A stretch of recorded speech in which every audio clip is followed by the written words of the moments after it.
Unfortunately, I do make jokes in negative situations. It's called gallows humour. I've also got this really bad habit of laughing whenever I feel scared or awkward. I had a pillow sob. That's what I'm going to call it, a pillow sob. No more pillow sobs have occurred. And if you don't know what a pillow sob is, my friend, you have not lived. Sobbing out loud like a child does feel kind of embarrassing, but doing it into a pillow, wow, it's a whole new world out there. Is what do I really want from life? Because it can be taken away from you.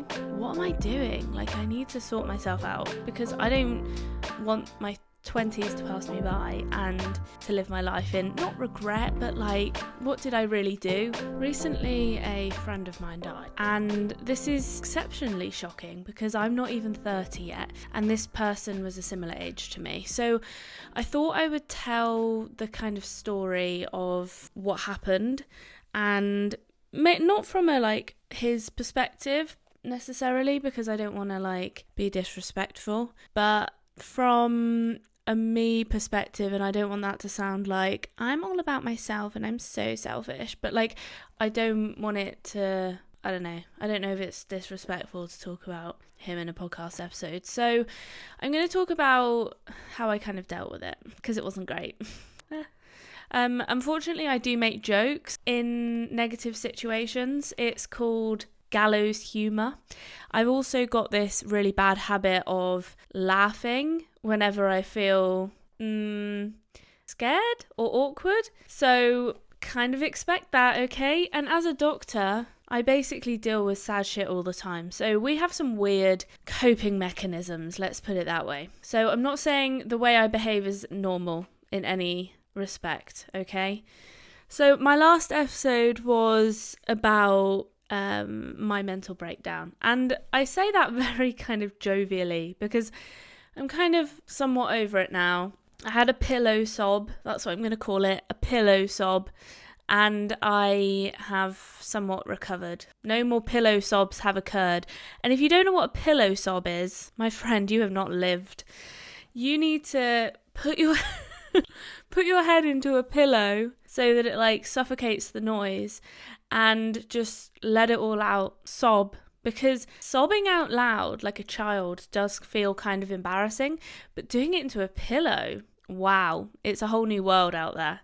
So if you haven't done that and you're fancying a little sob, like a proper like a proper fucking breakdown, go and do it into a pillow because they'll appreciate it. They appreciate the love.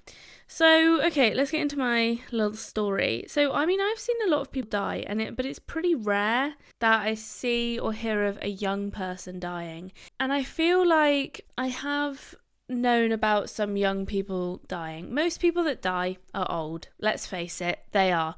And it's kind of more, well, it is expected, therefore it's more acceptable. And we kind of expect old people to die. They expect themselves to die. So it's like everyone was on board. When somebody dies young and it's maybe unexpected, or, you know, that's it really, or it was like a sad thing. It's always a sad thing, but like as in if they had so much life left, you know. Okay, the reason why I say that is because I have seen some young people who, not really many, but some young people who have not really had a life, and then they become end of life, and then it's like, it's still sad, but it's maybe more expected because they've been unwell their whole lives. Now, some people that I've known have been well their whole lives, like physically well, and then they die or they get like a serious illness, and that is obviously really hard. And it also, I think in a selfish way, kind of hits home. You're like, you start thinking about yourself in your life. So I will get into that in a minute, but probably the first person that I can think of, I mean, I've heard of like people on the grapevine my age or similar dying, but I remember probably the first one was when, and most people, I'm going to say committed suicide because it's an easier phrase to say, but some people disagree with the phrase committed because suicide used to be a crime if you didn't know that, and to commit suicide was to commit an offence.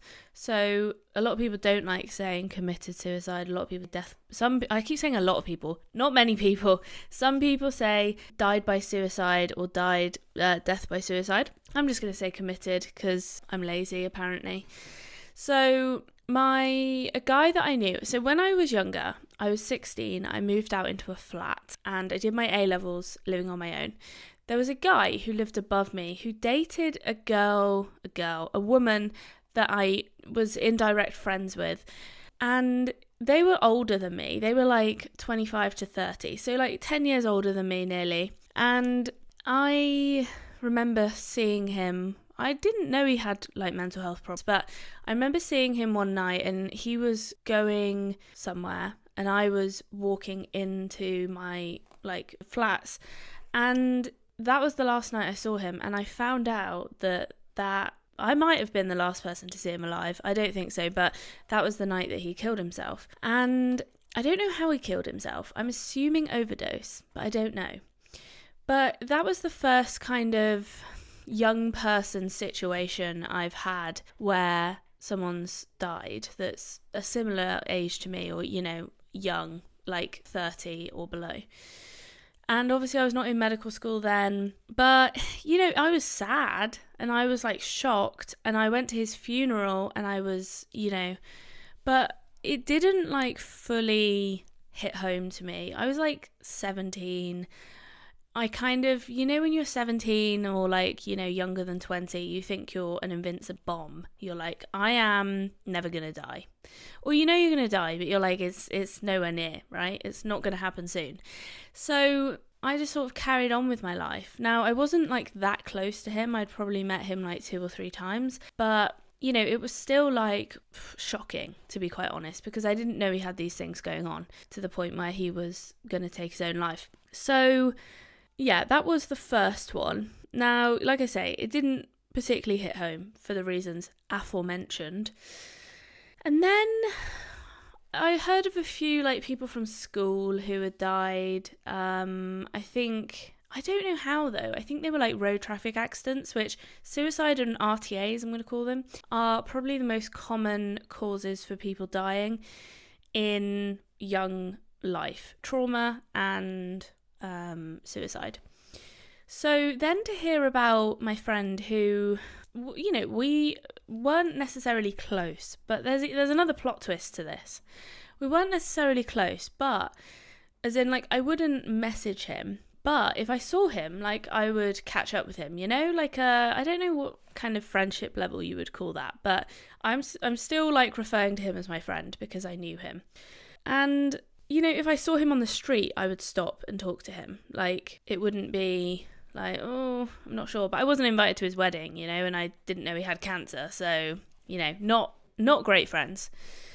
So, alas, it was still a shock, though. Let me put it that way. Because, now there are reasons why it was so shocking. Number one, I didn't know about it. I think he'd been battling with cancer, lymphoma, and this is all over the internet, like I'm not spilling any secrets here, but he'd been battling cancer, lymphoma it's like a type of blood cancer, let's just call it that. It's similar to leukemia, but it's actually like of the lymph nodes, those lumps that you get, like your glands, for about 20 to 22 months, think. And I didn't know, but it had been like on Facebook, and now I think about it, I'm like, did I know? Did somebody tell me that he had lymphoma? Because I'm thinking that maybe they did and I just forgot, but now I'm like, did I misremember that? Am I just like making up memories in my head? Because that can happen. It's a common phenomenon that you make up memories that you think you had because other people tell you stuff and you're like, oh yeah, maybe I remember that. Anyway, I'm not sure. It's like a 5%, not sure, 5% chance that I do know. So anyway, I'm on a multitude of group chats, but who isn't? Like, I don't know, like, something's going wrong in your life if you're not in at least one group chat, let me put it that way. So I'm in like a multitude of group chats. I hear from one of them and it says, like, it mentions this person's name, and I just thought, oh, didn't really think much of it because I thought I didn't know them. They were talking about the nurse who was this doctor's wife, and I was like, who's that? And then it like carried on for a bit, and I was like, who are they talking about? So they screenshotted a post that she'd put on Facebook, and I went onto her Facebook to try and see who this guy was that she was married to. And then it hit me that it was the guy that I knew who was a doctor, he was 31, okay?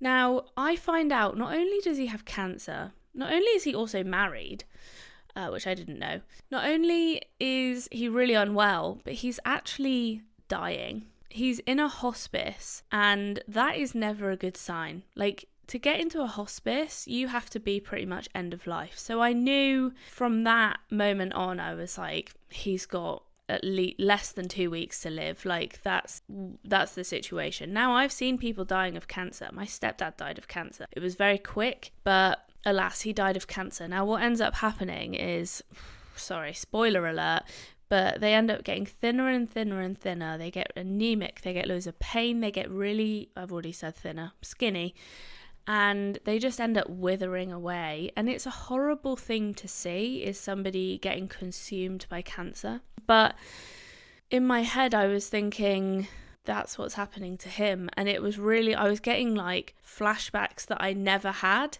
like as in flashbacks that I've never seen. So I've never seen him like dying of cancer, but I guess I was getting flashbacks of what my stepdad looked like, but of him, if you get what I mean. Like, I was superimposing him into what I'd seen previously, and of other patients as well. Now, the difference is, when I see patients in hospital acutely, I haven't seen them 5 years ago. I don't know what they looked like before.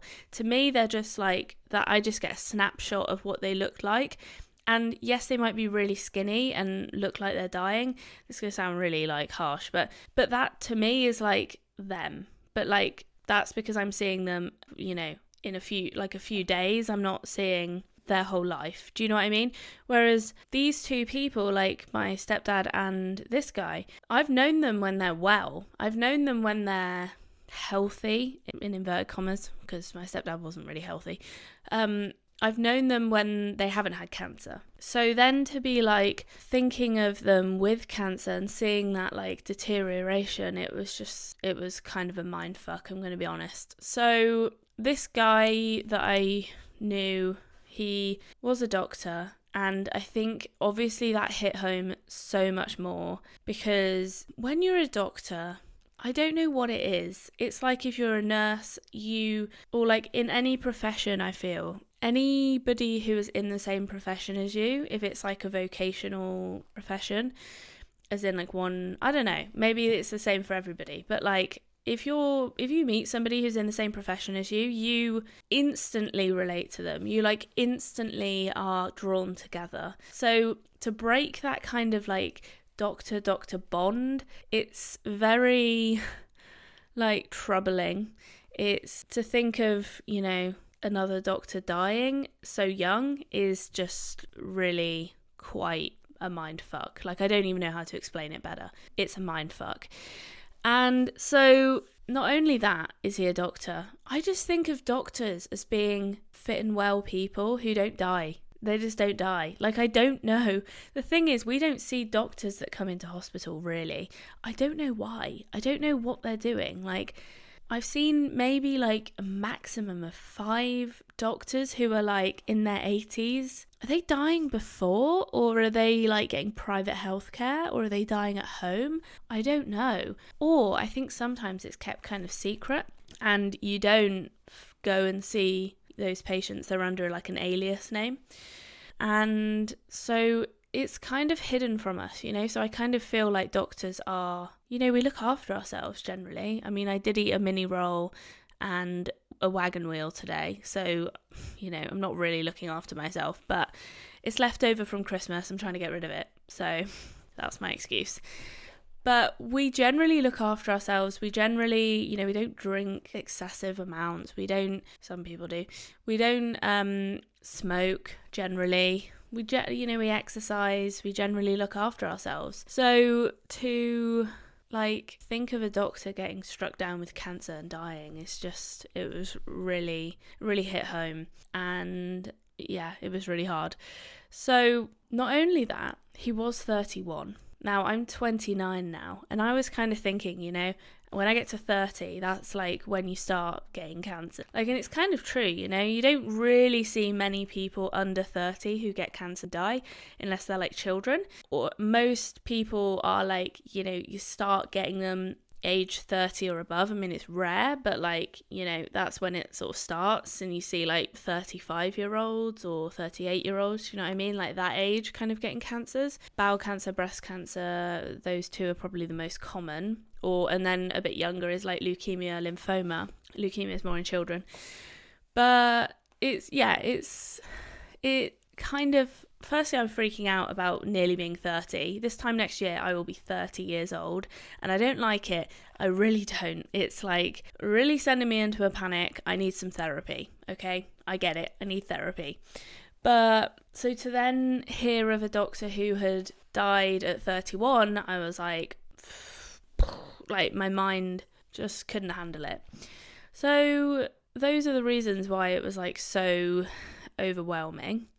Then a few days after Christmas, I get another message in the group chat, the same one. And it's another screenshot of, is it a screenshot? I don't know, anyway. It's another message saying that basically he had died. And, I was expecting it, thankfully, but it was like the 27th or something of December, so it was still pretty, and also he died over Christmas. Like, that's not a good time, is it? That's a really bad time. And I just feel sorry for his wife, She's now got this association with her husband dying at Christmas. Oh God, it's so awful. I just can't, a lot of things don't hit home until they do. Until it happens and it's close to you. And you're like, it wasn't even that close.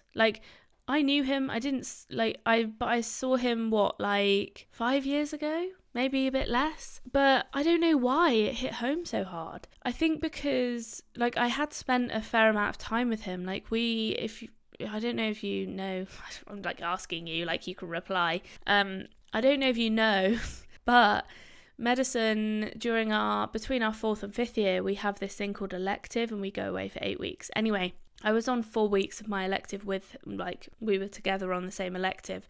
Not we didn't go together, but we were there together. So I did spend a fair amount of time with him. So yeah, I'm like, God, I'm getting kind of upset now. So yeah, it's really kind of fucked me up a little bit mentally. I don't know. I guess that's the closest it's really been to home for me. And I guess it's just because he was so fit and active and a really well person. He had so much life left, and it wasn't like he smoked and was diabetic and had no legs. Do you know what I mean? So it was even more difficult. So I guess it's been a couple of weeks now, 3 weeks. Look, I want to stress that I know that I am not hard off here. There are people closer to him, his family, closer friends, and also his wife, who are obviously having a shitter time than I am. But, I'm just explaining my situation. But I don't want to forget that people are obviously having a worse time than I am. Obviously I get that. It's only been 3 weeks for me. I haven't lost a significant part of my life, but it's still affected me. So that goes to show how much it's probably affecting other people that are closer to him. So I flew off the rails a little bit, I'm not gonna lie. It really fucked with my head. I really struggled with it, and I had a bit of a fuck it attitude. I was just a bit fuck it, whatever. And I won't explain what happened next. Bad things happened because of my YOLO attitude, I would say. Anyway, it made me really think, what do I really want from life? And I think this is the kind of positive ending, is what do I really want from life? Because it can be taken away from you. And I think we forget that when we're under 20, under 30, or, maybe even in your 30s. It can be so easy to forget that we are mortal. And I don't want that to sound really morbid, because it's made me realise that I need to start chasing things that I want. and I need to start fulfilling my life. Like, I don't feel like I'm fulfilled right now. I feel like I'm living paycheck to paycheck. I am living, 1 month at a time because that's all I can currently afford. And I'm just not living the life that I want to live. And that's made me realize, like, seeing what he did when he got diagnosed, he went traveling and he made the most of it. And I don't feel like I'm making the most of my life now. And obviously I'm not dying of cancer that I know of, but it makes you think, what happens if I got diagnosed tomorrow? So what I've really thought about, and I've been thinking about this for a while because I've wanted to do it, but there's always a reason not to, isn't there? Like, oh, it's too expensive, or it's, too awkward or too difficult, and you're like, But then you just think, like, something like this happens to you and you go, what am I doing? Like, I need to sort myself out because I don't want my 20s to pass me by and to live my life in, not regret, but like, what did I really do? Like, did I actually enjoy my life? Not, yes, but like not, I didn't live it, I didn't live it. So I think what I've really learned from this is what I really want. Number 1 is to travel. Number 2 is to have more freedom. And I think some of the things that I am constrained by at the moment are financial handcuffs. I said it in my last episode, I am basically in handcuffs because I can't do stuff because I haven't got enough money. And I've now sorted out my tax code. Apparently it's going to be sorting itself out in the next couple of weeks. But it means that, I am going to take home more money. But also it's made me think, like, I want to have money to go and do stuff that I want to do. Like, I don't want to just be living, like working to live, and that's it. So I'm trying to think, like, I've been thinking about this for a while. I really want to live in a van or like a lorry. Now, this sounds crazy because, like, the thing is, it doesn't actually, because a lot of people are doing it now. I don't want to live in a van though, it's small. I want to live in a lorry, like a horse box lorry. The issue is, it's not as simple as just buying a lorry. I have to get an HGV license. I will be an HGV driver. Yes, I'm now a lorry driver. So it's a bit more complicated than just like, oh yeah, I'm going to get a lorry and roll with it. It's going to cost me quite a lot of money to pass my HGV test. But I'm kind of, at the moment, I'm quite motivated to do it because I'm like, that's what I want to do. I also really want to do a road trip across America and a road trip across Australia. So that's what I'm currently saving for, and having those things to like look forward to and actually think, like, because I've never saved for holidays before. I've just sort of saved and then been like, felt like a fucking knife in my throat when I've had to like take money out of my savings account, because for me it's for a house. But you need a savings account for a house, you need a savings account for a holiday, you need a savings account for emergencies, and you need a savings account for other stuff. I don't know, miscellaneous. So that's really made me think, like, okay, I'm going to have multiple accounts. And I've got the accounts to do it. I just don't, like, I need standing orders. Standing orders are the way forwards because I hate having to go onto my bank account and see how poor I am. So it's made me think, like, what do I really want? And I also think van life, I'm going to call it van life, not lorry life. Van life is just so freeing, and you can, like, save so much money doing it as well. And, you can work from your van and you can just go about and do things. Yes, you sacrifice things, but also I kind of want to live a more minimal life. Like, I feel like I've got so much shit. Like, I've got so much stuff that I don't need or want. My main issue is that it's going to cost a lot of money to get up and running. So I'm going to have to start selling stuff. There we go. I guess I'm sort of appreciating life a bit more now. I'm kind of, or at least I'm trying to make moves to do so. I'm trying to think, like, how do I want to feel more fulfilled? And if I'm not making moves towards that, what am I doing? So that's really changed my mantra about, like, being purposeful. And I think, unfortunately, it takes somebody dying for me to snap back into that. I definitely want to see my friends and family more. I am just making more plans generally. Now, I never really make plans just because I'm so disorganised and, I don't know, can't be bothered. But I am making more plans now. I need to make plans because otherwise you just don't see people. Like, what I really want is just for my friends and I just to go, yeah, let's meet up tonight. But it doesn't happen. And also, I'm not sure I want that because, like, I need to mentally prepare to see people. I can't just be like, yeah, let's meet up. Like, no, I need to mentally prepare for a week to 2 weeks to host you at my house and physically prepare as well. So I kind of get it, making plans a few weeks in the future is a good idea. And I guess just saying yes. I spoke to someone at work who was a nurse and I was like, what do you think about this van idea? Because I was saying about how I think about like death on a regular basis because, I'm existential and I'm also like acutely aware of death because I see people dying every day. It's a great time. And she was like, haha, have you thought about dying today? And I like as a joke, but I was also like, yeah, I mean, I did have a mental health breakdown the other day. Great. But then I said, my conclusion was that, I was starting to think about van life and like, that's what I really want. I want to go and travel and be free. And I don't feel free. I feel fucking constrained. And she was like well up for it. She was like looking at vans with me and lorries and stuff. It was a great time. So there we go. People will support you. I think my mum thinks I'm having a breakdown. Mum, I am having a breakdown. I've told you that many times.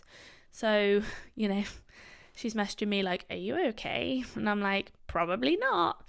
So there we go. That is how I've dealt with another doctor dying. But anyway, I've got 30 seconds left on the clock. I upload every Monday and Thursdays. This has been Backseat Positivity. I've been your good friend, Dr. Dawn. It's on my badge at work now and people think it's hilarious.